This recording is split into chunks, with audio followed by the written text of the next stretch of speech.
साल 2025 का सबसे बड़ा और अंतिम गोचर परिवर्तन होने वाला है। आज रात के ठीक 7:36 को राहु और केतु के रूप में। एक ऐसे मायावी ग्रह जो यदि देने पर आ जाए तो सब कुछ प्रदान कर जाते हैं।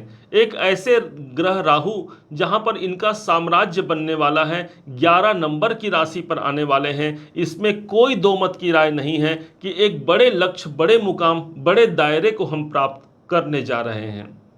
लेकिन एक समझदार इंसान वही होता है जो सिक्के के दोनों पहलुओं को साथ लेकर के चले। यदि एक रास्ता बंद हो भी जाए तो दूसरा रास्ता अख्तियार करके हम सफलता के द्वार तक पहुंच सकते हैं। आपसे निवेदन है, बस डरिएगा मत, यहाँ तक आ करके वापस मत जाइएगा। बड़े मुश्किलों से हम यहाँ तक पहुँच पाए हैं। क्या पता ज्यों ही आप वापस जा रहे होंगे त्यों ही सफलता का द्वार खुलने ही वाला हो। आज एक ऐसी रणनीति हम तैयार करने जा रहे हैं जिसका प्रभाव अगले 1.5 साल तक राहु और केतु का जो बनने जा रहा है, उसी दरमियान एक करोड़पति बनने की यात्रा को हम संपन्न करा पाएं, अपने लक्ष्य को, अपने मुकाम को हम हासिल कर पाएं। आज उस रणनीति पर चर्चा होगी, क्योंकि राहु के पास माया है और उसी माया के द्वारा ये हमको फंसाएगा भी, और कैसे और कहां पर केतु हमको बचाएगा, आज इन्हीं बारीकियों पर आप और हम मिलकर के इस यात्रा को प्रारंभ करते हैं। जैसे ही रात के 7:36 का समय आता है, राहु ठीक पहुंच जाएंगे वृश्चिक राशि के चतुर्थ भाव पर, और जो स्थान है सुख समृद्धि का स्थान है, यही स्थान आपके धन, आपके वैभव का स्थान है, और यही वो घर है जहां पर आप प्रॉपर्टी संबंधित कार्यों को आगे बढ़ा पाते हैं। राहु कहेगा कि भाई अब मुझे वो बाउंड्री वॉल नहीं चाहिए, मुझे तो स्वतंत्रता चाहिए। और वही स्वतंत्रता मिल गई 11 नंबर की राशि जो शनि की राशि पर आए हैं, अर्थात यथा शनि तथा राहु। दायरे बढ़ने वाले हैं, मुकाम मिलने जा रहा है।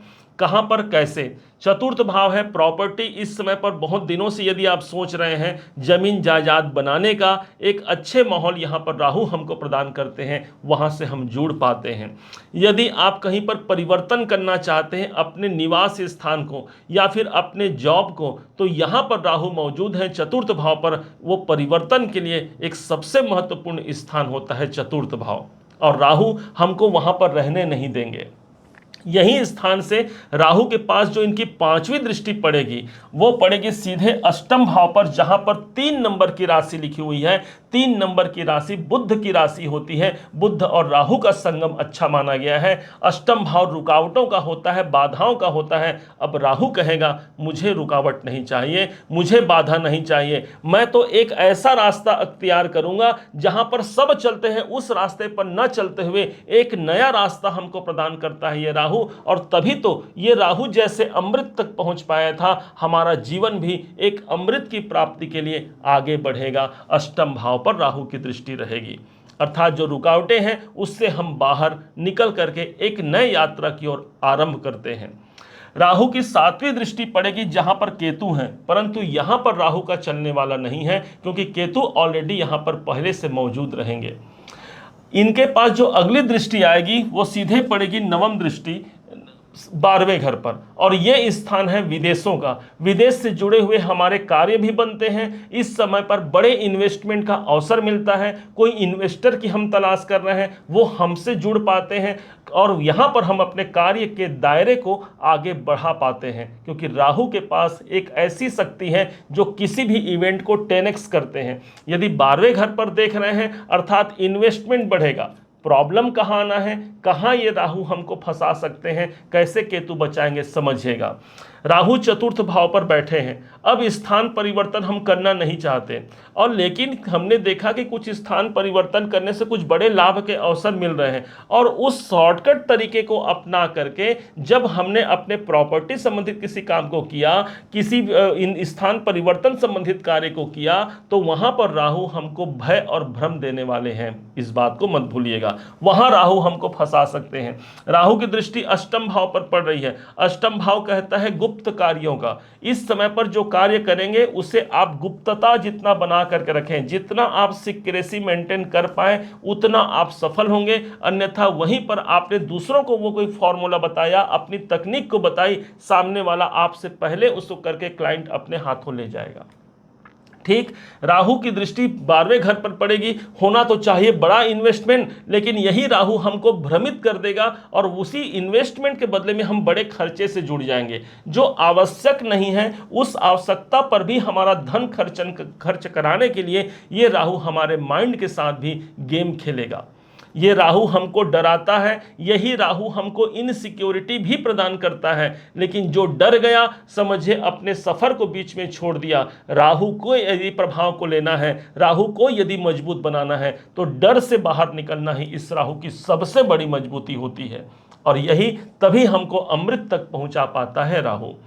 अब कैसे ये राहु जहां फंसाएगा हमने देख तो लिया, लेकिन कैसे हमको केतु बचाएगा, इस बात को बड़े ध्यान से समझिएगा।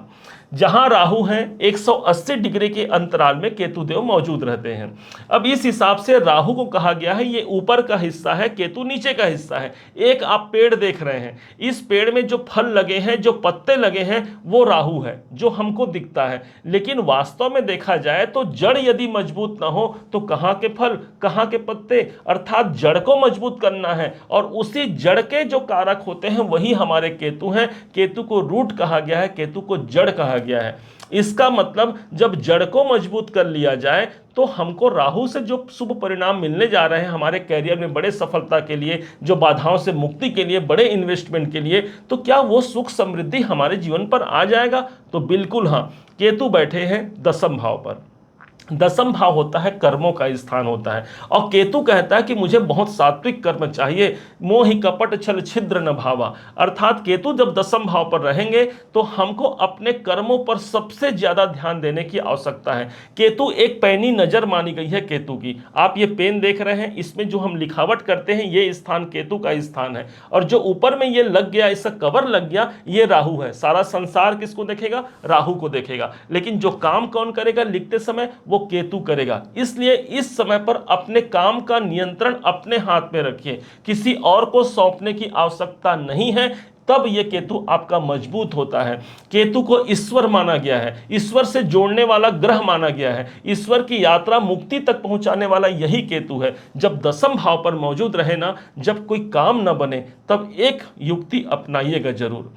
जब तक आप उस काम को बनाने के लिए आप उसके पीछे भागते रहेंगे, ये केतु आपको और पीछे ढकेलेगा।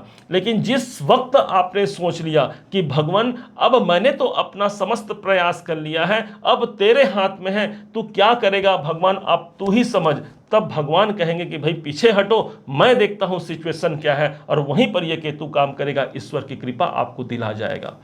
10वें भाव पर केतु है। अपने वर्क प्लेस में जहां आप काम कर रहे हैं, जो ऑफिस है या फिर घर में कहीं काम कर रहे हैं, उस स्थान पर अपने ईश्वर का कोई तस्वीर आप लगा सकते हैं, भगवान गणपति जी की तस्वीर लगा सकते हैं। इससे केतु सदैव सर्व संपन्नता हमको प्रदान करते हैं।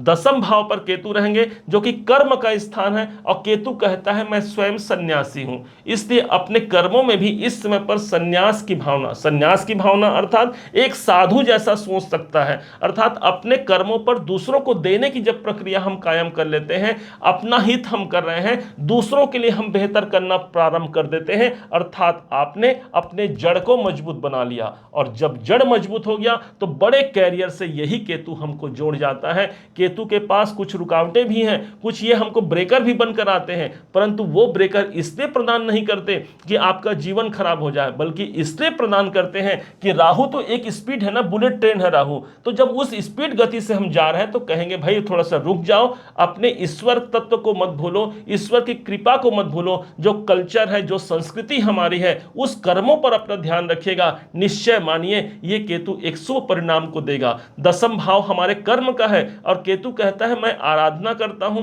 तो इस समय पर ईश्वर की जो आराधना आप करेंगे वही एक सबसे बड़ी जागृति रहेगी। बड़े से बड़े लक्ष्य तक आपको पहुंचाने के लिए राहु केतु यहां बाध्यता रखते हैं, और वही बड़े मुकाम तक आपको पहुंचा जाते हैं।